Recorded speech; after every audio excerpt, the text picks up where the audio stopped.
Đó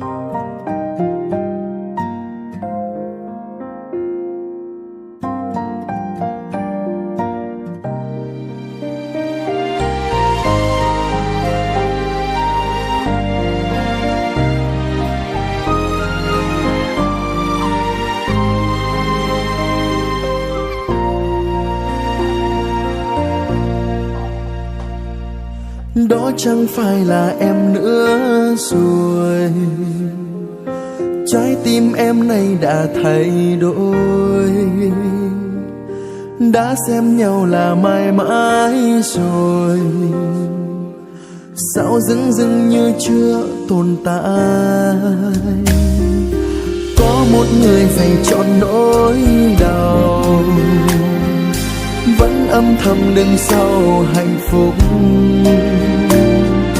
Chỉ xin thêm một đêm nữa thôi, để nhớ một người chẳng hề yêu tôi. Từng là tất cả của nhau kia mà, sao bỗng dưng lại nhạt nhòa. Mình được sinh ra phải chăng chỉ là để làm tổn thương nhau mãi mãi. Lại một đêm trôi biết bao đêm rồi, sao vết thương không hề nguôi. Đọa đầy thân tôi đớn đau ra rời, chỉ để cố quên một người.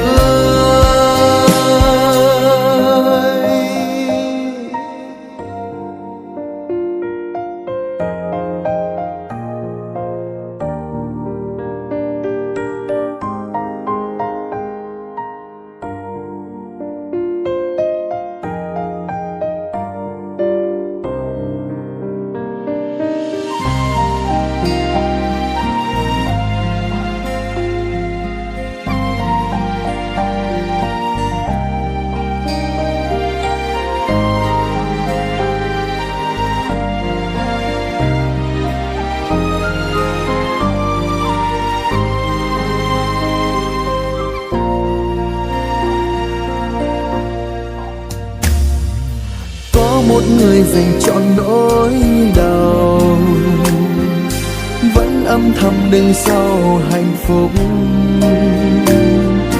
Chỉ xin thêm một đêm nữa thôi, để nhớ một người chẳng hề yêu tôi.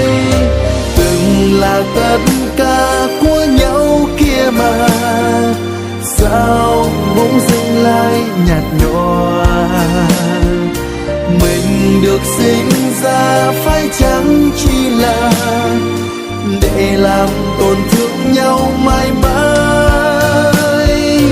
Lại một đêm trôi biết bao đêm rồi, sao vết thương không hề nguôi.